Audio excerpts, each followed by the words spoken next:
जय श्री राम। आपका बहुत बहुत स्वागत है। आपने कुछ बच्चे देखे होंगे जो अगर किसी खेल में हारने लगते हैं, जैसे कि शतरंज खेल रहे हैं, लूडो खेल रहे हैं, कैरम खेल रहे हैं, तो अगर हारने लगते हैं तो बीच में उठकर चले जाएंगे, चीटिंग हो रही है बोलने लगेंगे, गोटियां इधर उधर फेंक देंगे, गुस्सा दिखाएंगे। कुछ ऐसा ही हाल हो रहा है अरविंद केजरीवाल का।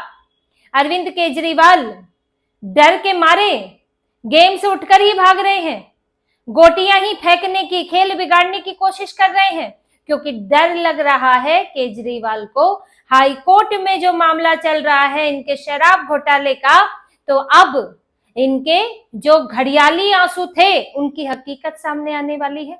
अभी तक तो आंसू छलक रहे थे, अब इनका डर छलक रहा है। और ये डर इनका दिखता है इनकी एक चिट्ठी से। अरविंद केजरीवाल केस सुनवाई शुरू होने से पहले ही जज के ऊपर सवाल खड़े कर रहे हैं। हाई कोर्ट की जज जो इस मामले की सुनवाई कर रही हैं, अभी तो याचिका डाली ही गई है, सुनवाई तो 16 मार्च से होगी। स्वर्णकांत शर्मा जो इसकी जज हैं, इन्होंने सुनवाई से पहले ही कह दिया जी जज निष्पक्ष नहीं है, जज तो पक्षपाती है, जज बदलो। मैं खेल हार रहा हूं तो भाई जांच करने वाला ही बदल लो, अंपायर बदल दो जी, क्रिकेट में मैं जीत नहीं पा रहा हूं। ये इनका करना है। इन्होंने एक चिट्ठी लिखी है और चिट्ठी लिखी है हाई कोर्ट के मुख्य न्यायाधीश को कि स्वर्णकांत शर्मा को इस केस से हटा दीजिए, हमें कोई निष्पक्ष जज चाहिए, ये निष्पक्ष नहीं है। अब अरविंद केजरीवाल तय करेंगे कि जज कौन होगा। अरविंद केजरीवाल अपने इतने विशेष व्यक्ति हैं, ये प्रधानमंत्री से भी ऊपर है, राष्ट्रपति से भी ऊपर है, क्योंकि यहां तो अगर केस चल जाए तो प्रधानमंत्री राष्ट्रपति भी जज नहीं चुन सकते, ये जज चुनना चाहते हैं कि इनकी मर्जी का जज आना चाहिए, तो जी जज बदल दीजिए, क्योंकि अरविंद केजरीवाल को पसंद नहीं आ रहा है। पहले इनके जो सौरभ भारद्वाज आए, वो भी इनकी टोली के इनसे सीखे हुए हैं, तो आकर उन्होंने भी बहुत अच्छा झूठ बोलना सीख लिया है, तो वो आकर बोलने लगे कि भाई जस्टिस स्वर्णकांत शर्मा जो है वो निष्पक्ष नहीं है, हमें नहीं लगता कि वो इस मामले में सही सुनवाई, सही फैसला कर पाएंगी। और पुरानी चीजें देखें तो इस मामले की जो उन्होंने सुनवाई की है पहले भी शराब घोटाले की, तो उसमें कुछ फैसले केजरीवाल के खिलाफ भी आए हैं और उनके फैसलों को सुप्रीम कोर्ट में बदला भी गया है। ये इनका आधार है कि जस्टिस स्वर्णकांत शर्मा ने शराब घोटाले में जो फैसले दिए होंगे, जमानत को लेकर या गिरफ्तारी को लेकर जो भी फैसले दिए गए होंगे, उनमें से हो सकता है कुछ फैसले सुप्रीम कोर्ट ने बदल दिए हों। अब इनका कहना है कि जी इनके तो फैसले बदल दिए गए थे, इसलिए तो ये तो भाई पक्षपाती हैं, इन्होंने हमारे खिलाफ फैसला दिया था तो इन्होंने एक पक्षपात भरा फैसला दिया था, सुप्रीम कोर्ट ने बदल दिया तो वो निष्पक्ष फैसला हुआ। ये कहां तय होता है? अगर आप किसी मामले में जाते हैं कोर्ट में, कई बार निचली अदालतें जो हैं वो आपके विरोध में फैसला सुना देती हैं, सजा भी हो जाती है, लेकिन कुछ फैक्ट्स हो सकता है कि चूक रह गई हो या कोई कानूनी पहलू रह जाता है, तो आप हाईकोर्ट जाते हैं, हाईकोर्ट बरी कर देता है, या फिर हाईकोर्ट जो है उस मामले में जमानत दे देता है, सुप्रीम कोर्ट दे देता है, तो क्या नीचे वाली जो अदालतें हैं वो निष्पक्ष है, पक्षपाती है? क्या पक्षपात का पैमाना ये है कि अगर निचली अदालत का फैसला ऊपरी अदालत बदल ले तो निचली अदालत पक्षपाती हो जाएगी? ये इसके फैसला बदलने के पीछे तो बहुत से कारण होते हैं। कई बार छोटी बेंच से बड़ी बेंच क्यों बैठाई जाती है? क्या छोटी बेंच पक्षपाती होती है? एक अदालत, निचली अदालत, हाई कोर्ट, सुप्रीम कोर्ट का अंतर कुछ तो है, वहां के जजों का, उनके एक्सपीरियंस का, और उस स्तर पर जिस तरह की सुनवाई होती है, जिन बारीकियों से सुनवाई होती है, उसका अंतर होता है। लेकिन इनके लिए तो ये पक्षपात है। अब क्या माने कि जो निचली अदालत के जो जज जितेंद्र सिंह, जिन्होंने इनको बरी किया और बड़ी हार्ड टिप्पणियां की हैं, अगर उनका फैसला हाईकोर्ट में बदल जाए और इनके ऊपर मुकदमा शुरू हो जाए, चार्जशीट का संज्ञान ले लिया जाए, तो क्या वो पक्षपाती हो गए जितेंद्र सिंह जो जज है? ये अपने ही कई बातों में उलझ जाते हैं, क्योंकि ये ऐसी मांग करते हैं जो कि जमीन पर नहीं ठहरती। इन्हें परेशानी ये है कि इनकी सेटिंग नहीं हो पा रही है। इनको हाईकोर्ट में मनपसंद वकील चाहिए। हो सकता है इनके जो वकील है ना, इनके पास बड़े बड़े अभिषेक मनु सिंघवी, कपिल सिब्बल, इनका काम तो सेटिंग लॉबिंग का काम है, बात बन नहीं पा रही होगी कि वहां कुछ बात बन जाए और हाईकोर्ट से भी कुछ बरी हो जाए, तो अब इन्होंने राजनीति करनी शुरू कर दी कि पहले से ही जज साहिबा पर सवाल उठा ले। अब इसके देखिए दो मकसद हैं कि आप जज पर सवाल उठाते हैं तो आप इसमें एक तो आप दबाव बना रहे हैं जज के ऊपर, जज को मतलब बेवजह उन्हें साबित करना पड़े भाई मैं तो निष्पक्ष हूं। निष्पक्षता कब साबित होगी उनकी? जब केजरीवाल जो है वो मुक्त कर दिए जाएंगे, जब वही फैसला स्वीकार कर लिया जाएगा निचली अदालत का, तो निष्पक्ष होंगे। अब जज को अरविंद केजरीवाल से निष्पक्षता का ठप्पा लेना है। अगर जज इनके दबाव में आए तो उनको तो सोचना पड़ेगा भाई अगर मैं निचली अदालत का फैसला पलट दूं तो मुझे तो पक्षपाती करार दे दिया जाएगा, तो जज पर दबाव बनाना है। दूसरा, अगर कल को इनके खिलाफ फैसला आ गया और इनके ऊपर चार्जशीट का संज्ञान ले लिया गया, निचली अदालत का फैसला पलट गया, तो ये तो मीडिया में कहेंगे कि भाई हमने तो पहले ही कहा था जी जज जो है वो पक्षपाती है, जज ने जानबूझ के ऐसा किया है, तो जज पर सवाल उठा देंगे। ये अरविंद केजरीवाल ही नहीं, विपक्ष का हाल हो गया है ऐसा कि जज अगर इनके पक्ष में फैसला दे, सुप्रीम कोर्ट इनके पक्ष में फैसला दे, तब तो बहुत बढ़िया, तब तो भाई लोकतंत्र है, सुप्रीम कोर्ट निष्पक्ष है और वही न्याय पाया जा सकता है, बड़ी बड़ी बातें होने लगेंगी। लेकिन जैसे ही सुप्रीम कोर्ट भी कई बार इनके विरोध में फैसला सुना देता है तो सुप्रीम कोर्ट भी बुरा लग जाता है। तो अरविंद केजरीवाल इसी रणनीति से चल रहे हैं कि पहले ही जस्टिस स्वर्णकांत पर सवाल उठा दे और फिर जब इनके विरोध में फैसला आ जाए तो फिर हमें मीडिया में फेस सेविंग रहेगा कि अभी तो आप तो फुट फुट कर रो रहे थे कि मैं तो कट्टर ईमानदार हूं, मुझे तो फंसाया गया था, मैंने तो कहा ही था जी नहीं हुआ था कोई घोटाला। आज हाईकोर्ट ने तो कुछ और ही फैसला दिया है, तो फिर इनके पास एक होगा कहने को कि भाई जो जज है वो तो सीबीआई की जज है, हमारी जज नहीं है। अब यहाँ बात ये भी उठती है कि सीबीआई को क्या देना चाहिए? निचली अदालत के जो जज हैं जितेंद्र सिंह, वो हमारे जज नहीं है, वो अरविंद केजरीवाल के जज है, उन्होंने उस कोई गलत फैसला दिया है या वो पक्षपाती है? अगर इन्हीं के अनुसार सीबीआई चले तो फिर तो सीबीआई को जस्टिस जितेंद्र सिंह पर आरोप लगाना चाहिए। कोई भी फैसला, अब भले ही उसके पीछे वजह जो भी रही हो, हम ये नहीं कहते कि जुडिशरी पूरी तरह निष्पक्ष है, जुडिशरी में किसी तरह का भ्रष्टाचार नहीं, ये नहीं कह सकते, लेकिन जब तक सामने नहीं आता तब तक तो आप नहीं कह सकते हो।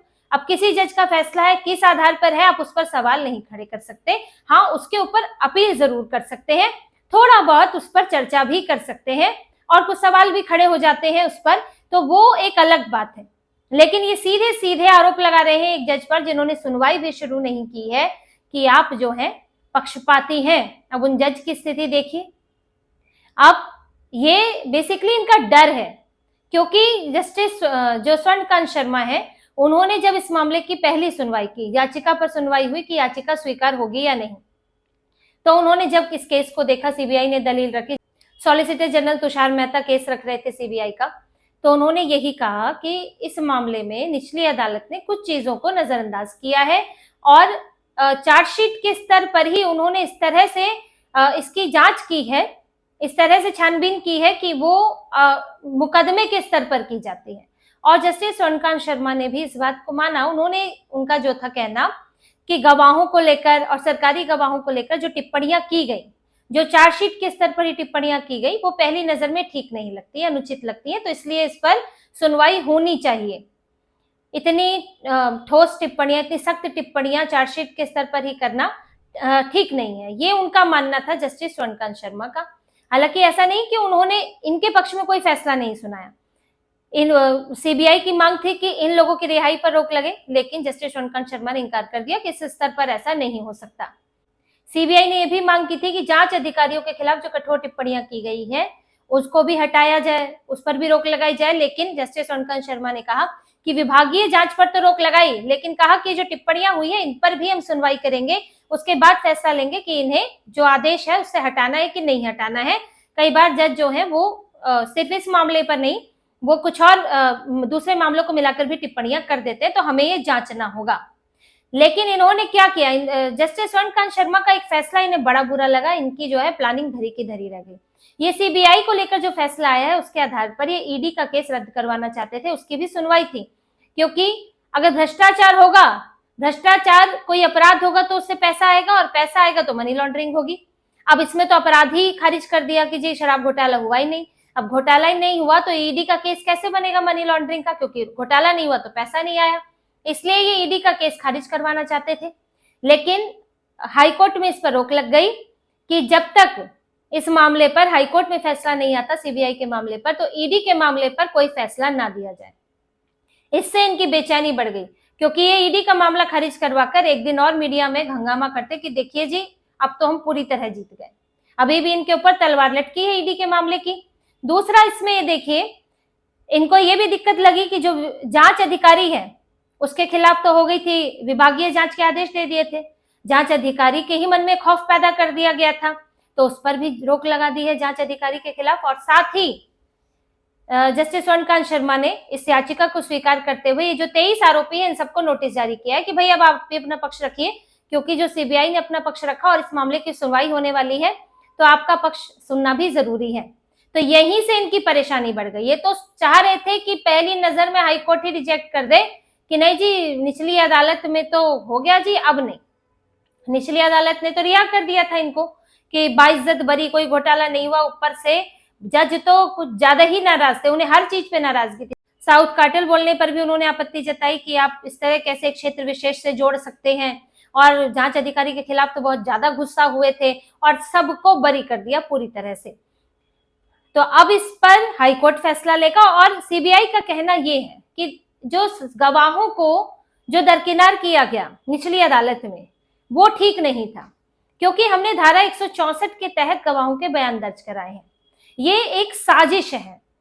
इस कोई भी साजिश खुले तौर पर नहीं होती है। साजिश का मतलब ये होता है कि वो गुपचुप तरीके से होती है, और ऊपर से जो है वो आर्थिक, इकोनॉमिक ऑफेंस है, आर्थिक अपराध है, तो उसकी साजिशें तो और ज्यादा गुपचुप तरीके से होती हैं।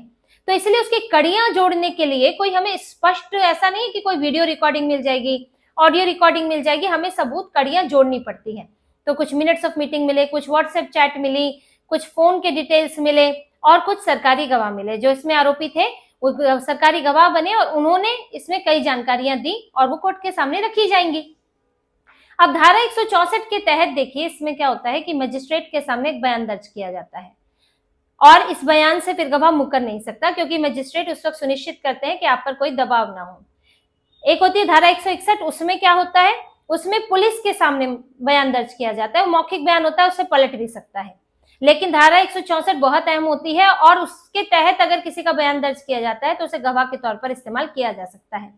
तो इनका यही कहना था कि हमने जो गवाह बनाए हैं उन गवाहों की और पुष्टि के लिए या और मजबूत बनाने के लिए अगर दूसरे और प्रमाणों की जरूरत होगी तो वो मांगा जाता है मुकदमे के समय। चार्जशीट के समय आप पर्याप्त आधार आप देखते हैं कि अच्छा मुकदमा शुरू किया जा सकता है कि नहीं, साबित नहीं करना है, मुकदमा शुरू करने की बात है। तो इस यहाँ जो सुनवाई हुई निचली अदालत में वो इस तरह हुई कि जैसे कि मुकदमा चल रहा हो।